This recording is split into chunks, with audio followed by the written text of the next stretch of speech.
আমি আজ আপনাদের পাঠ করে শোনাব এক অসাধারণ শিল্পীর কাহিনী।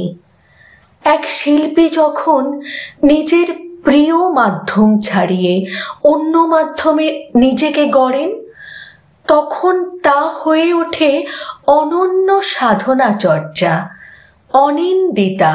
তাই কেবল একটি ছবি নয়, এটি হেমন্তের শিল্প মননের এক নির্দিষ্ট উদাহরণ। আজকের পাঠ আমার হেমন্ত মুখোপাধ্যায়কে নিয়ে। আশা করি আপনাদের সকলেরই ভীষণ ভালো লাগবে। তাহলে শুরু করি আমার আজকের পাঠ হেমন্ত মুখোপাধ্যায়। 1971 সাল নভেম্বর ডিসেম্বরের শীতের আবহে তৈরি হচ্ছে এক বাংলা ছবি। ছবির সিচুয়েশন অনুযায়ী একটি দারুণ গান লিখেছেন মুকুল দত্ত, আর তাতে তেমনই দুর্দান্ত সুর করেছেন হেমন্ত মুখোপাধ্যায়। গানের সুর করার পর হেমন্ত মুখোপাধ্যায়ের হঠাৎই মনে হলো এই গানের মধ্যে যেরকম নাটকীয়তা রয়েছে তা সঠিকভাবে ফুটিয়ে তোলার জন্য দরকার কিশোর কুমারকে। যদিও অনেকেই বলতেন হেমন্তবাবুর এই হঠাৎ মনে হওয়া ব্যাপারটা আদৌ হঠাৎ নয়, সুর করার সময়ই ভেবে নিতেন কাকে দিয়ে তিনি গাওয়াবেন এবং সেই অনুযায়ী তিনি সুর করতেন। তবে তা ঘোষণা করতেন হঠাৎ, এই যা। এইভাবেই কাজ করতেন হেমন্ত মুখোপাধ্যায়। দারুণ পরিকল্পনা, নিখুঁত নাট্যবোধ আর শিল্পী নির্বাচন, যেন নিজস্ব এক সিনেমাটিক কল্পনা। কারণ তিনি ছিলেন কেবল সুরকার নন, কেবল গায়ক নন, ছিলেন একান্ত নিজের মতো এক নির্মাতা, যিনি সঙ্গীতের বাইরে গিয়েও ছুঁয়েছিলেন কাহিনীর ক্যানভাস, চিত্র নির্মাণের জাদু। তার হাতে ছিল এক অদৃশ্য পরশ পাথর, যেখানেই হাত ছুঁয়েছেন সোনা ফলিয়েছেন। কিশোর কুমার ওদিকে তখন বোম্বেতে চূড়ান্ত ব্যস্ত। সময় বের করতে পারবেন কি? প্রথমে একবার ভাবলেন ট্র্যাঙ্কল করবেন কিশোরকে।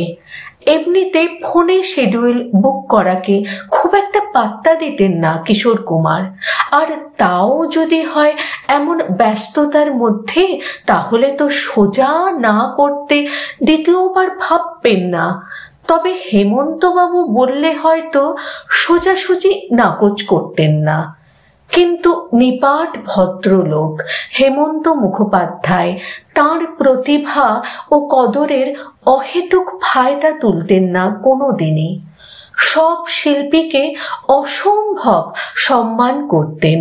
এদিকে তিনি যখন মন স্থির করে ফেলেছেন এ গান তিনি কিশোরকে দিয়েই গাওয়াবেন, তাও নড়চড় হওয়া অসম্ভব। আর হেমন্ত বাবুরও তখন কলকাতায় রীতিমতো ব্যস্ততা।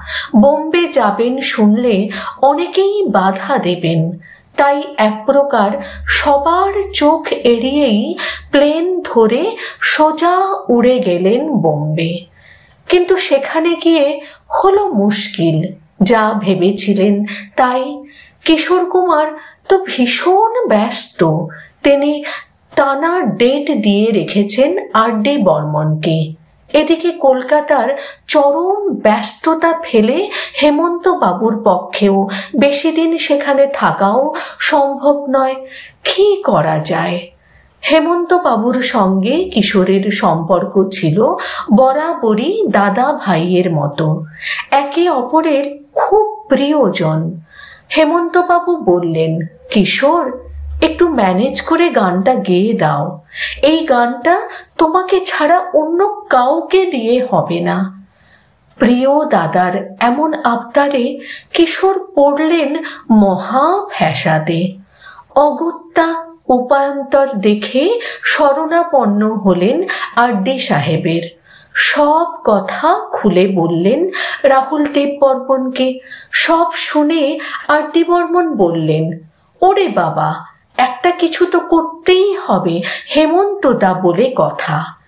সঙ্গীতের এই ভ্রাতৃত্ব, এই সৌহার্দ্য আজকের দিনে কল্পনা করাও কঠিন। নিখাত গানের টানেই বড় বড় ব্যস্ততা ভুলে দূর দূরান্তে ছুটে যেতেন শিল্পীরা, আবার হাজারো ব্যস্ততার মাঝেও সময় বের করতেন প্রিয় মানুষগুলোর আবদারে। আর.ডি. বর্মনও সেটাই করলেন।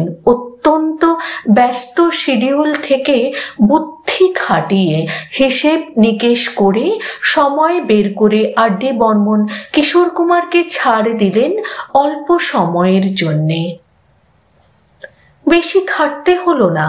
হেমন্ত মুখোপাধ্যায় গানটি মাত্র 1-2 বার গেয়ে শোনাতেই তা তুলে নিলেন কিশোর কুমার, আর তারপর তিনি তা গেয়ে রেকর্ডও করে ফেললেন। বলা বাহুল্য, হেমন্ত মুখোপাধ্যায়ের ওই বিশেষ নাটকীয়তার গান কিশোর কুমার যথারীতি অসাধারণ গাইলেন। ছবিটির নাম প্রথমে অনন্যা রাখা হলেও পরে নাম বদলে করা হয় অনিন্দিতা। হেমন্ত মুখোপাধ্যায়ের প্রযোজনা ও পরিচালনায় আশাপূর্ণা দেবীর কাহিনী অবলম্বনে তৈরি ছবিটির সঙ্গীত পরিচালনার দায়িত্বও সামলেছিলেন হেমন্তবাবু। ছবিটি মুক্তি পায় 1972 সালের 14 এপ্রিল রাধা, পূর্ণা ও অরুণা সিনেমা হলে। শুভেন্দু চট্টোপাধ্যায়, মৌসুমী চট্টোপাধ্যায়, অনুভা গুপ্তা, সুলতা চৌধুরী, গীতা দে প্রমুখরা ছিলেন। মৌসুমী চট্টোপাধ্যায়, যিনি তখন সদ্য চলচ্চিত্রে আসা, পরবর্তীতে হেমন্তবাবুর পুত্রবধূ হন। তাঁর চরিত্র ভারতী ছিল এক অনাথ মেয়ে, যিনি সমাজে নিভৃতে ঠাঁই নেওয়ার চেষ্টা করেন। বন্ধন গড়ে ওঠে, তবুও তা বাধা পড়ে না। শেষতক আত্মত্যাগই তাঁর জীবনের পরিণতি। প্রেমের বদলে যেখানে স্থান পায় আত্মসম্মান, কর্তব্যবোধ আর মমত্ব, সেই গভীর জীবনবোধই ছিল অনিন্দিতার হৃদয়। আর গানটি, ওগো নিরুপমা করিও ক্ষমা, তোমাকে আমার ঘরণী করিতে, আমার মনের দোসর করিতে পারিলাম না তো কিছুতেই। ওগো নিরুপমা, যা 5 দশকের বেশি সময় ধরে আজও সমান জনপ্রিয়। এছাড়াও ছিল লতা মঙ্গেশকরের গাওয়া সুরেলা গান, ওরে মনো পাখি কেন ডাকাডাকি, তুই থাক না রে গোপনে। আর হেমন্ত নিজে গেয়েছিলেন রবীন্দ্রসঙ্গীত, দিনের শেষে ঘুমের দেশে ঘুমটা পড়া ওই ছায়ায়। এই গানটির বিশেষ একটি স্তবক, সাঁঝের বেলা ভাটার স্রোতের, সুর করেছিলেন হেমন্ত নিজে। তাঁর সুরারোপ ও পঙ্কজ কুমার মল্লিকের সম্মতিতে এই গানটি ছবিতে ব্যবহৃত হয় এবং টাইটেল কার্ডে কৃতজ্ঞতা স্বীকারও করা হয়। এইসব নিপুণ গীতিমালাই আজও বলে হেমন্ত মুখোপাধ্যায় কেবল সঙ্গীতের সাধক ছিলেন না, তিনি ছিলেন এক নির্মাতা, দ্রষ্টা। এক শিল্পী যখন নিজের প্রিয় মাধ্যম ছাড়িয়ে অন্য মাধ্যমে নিজেকে গড়েন, তখন তা হয়ে ওঠে অনন্য সাধনা চর্চা। অনিন্দিতা তাই কেবল একটি ছবি নয়, এটি হেমন্তের শিল্প মননের এক নির্দিষ্ট উদাহরণ। কিছু কথা, কিছু সুর। অসংখ্য ধন্যবাদ জানাই যিনি এই লেখনী সোশ্যাল মিডিয়ায় পোস্ট করেছেন। তাকে আমার তরফ থেকে এবং আমার পরিবারের সকল সদস্যদের তরফ থেকে অসংখ্য ধন্যবাদ জানাই।